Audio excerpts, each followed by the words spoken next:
I would like to draw your attention to the situation in which the future of the Labrador Retriever breed is threatened by unethical breeders and kennel clubs who don't do what they're supposed to do. Let me start with a little history. In 1825, the Buccleuchs and the Malmesbury started to import dogs from Canada as a result of trade between Newfoundland and Poole Harbour. Later they would call these dogs Labradors.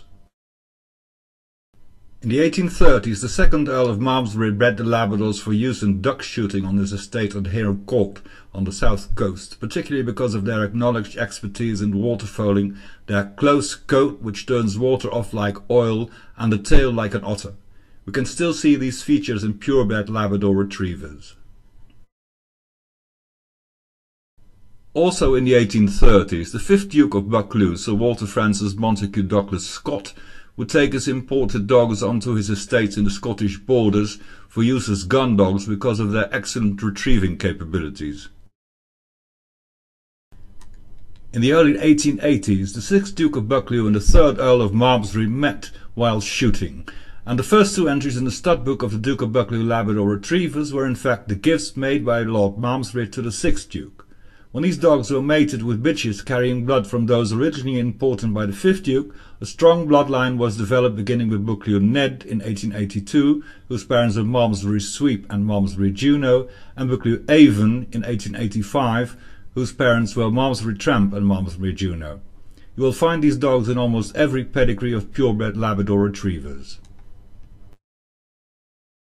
Breeding only from good stock of sound temperament, encouraging the breed of pure Labrador Retrievers, conserving the best type of dog, reputable Labrador breeders from the United Kingdom, the United States and the rest of the world have made the Labrador Retriever the most popular dog in the world. When the stud books of the Labrador Retriever were closed almost 70 years ago, this meant that no new blood from other breeds could or should enter the Labrador breed.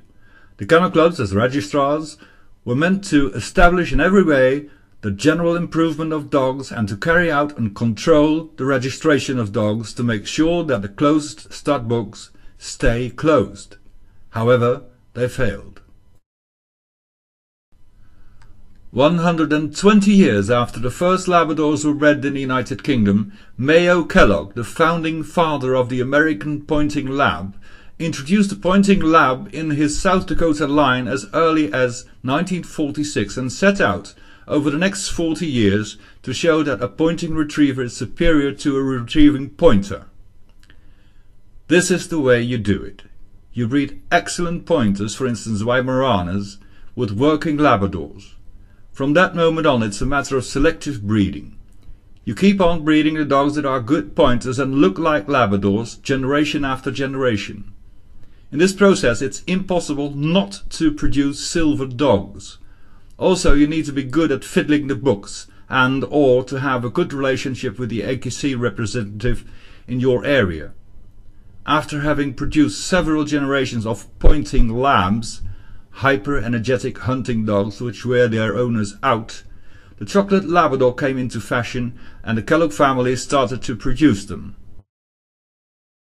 From then on, it would have been easy to smuggle silver pointing labs into chocolate litters and have them registered as Labrador Retrievers.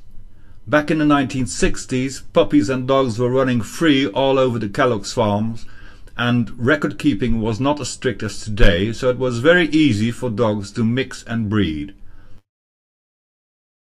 Kellogg thought nothing about segregating intact animals, and labs coming from his business displayed physical characteristics of these other breeds, including the Weimaraner characteristics and colour.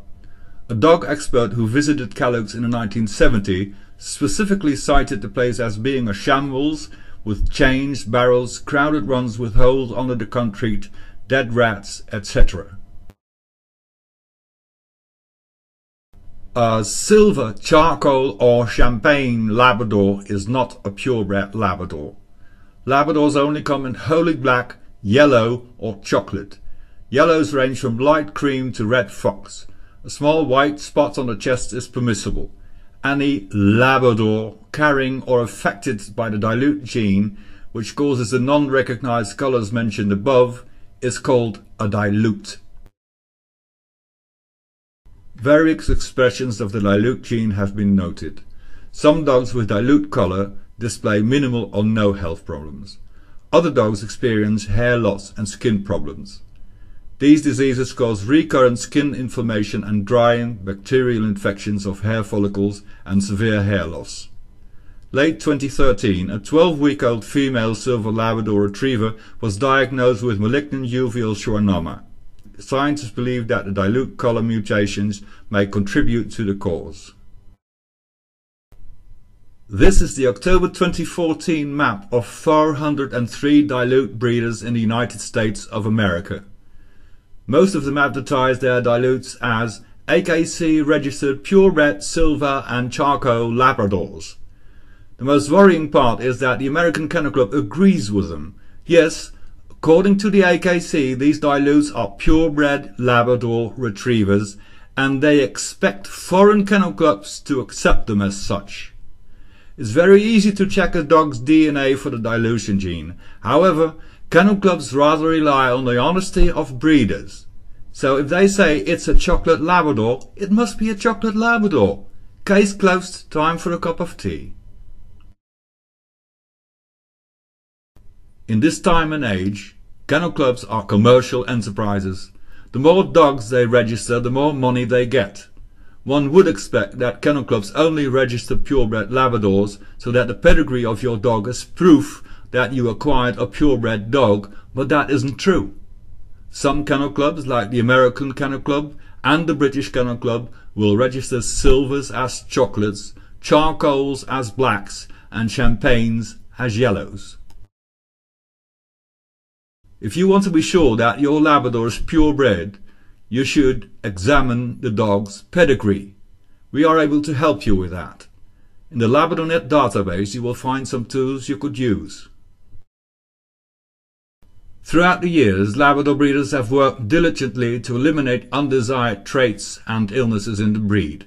Kennel clubs and breed clubs are expected to respect the breed standard and the close character of the stud books. No respect of the breed standard and the close character of the stud books is shown by the common practice of registering silver as chocolate, charcoal as black, and champagne as yellow. Labrador Retriever breeders are equally expected to follow the breed standard as currently written when selecting partners for future litters. There are people who like these dilutes. They may even find themselves one without health problems and behavioral problems, but they shouldn't be registered as Labrador Retrievers. The omission of the dilute gene in purebred Labrador, and thus the impossibility of the dilute gene resulting from a pure Labrador breeding, is certainly persuasive evidence that the silver Labrador is not a purebred.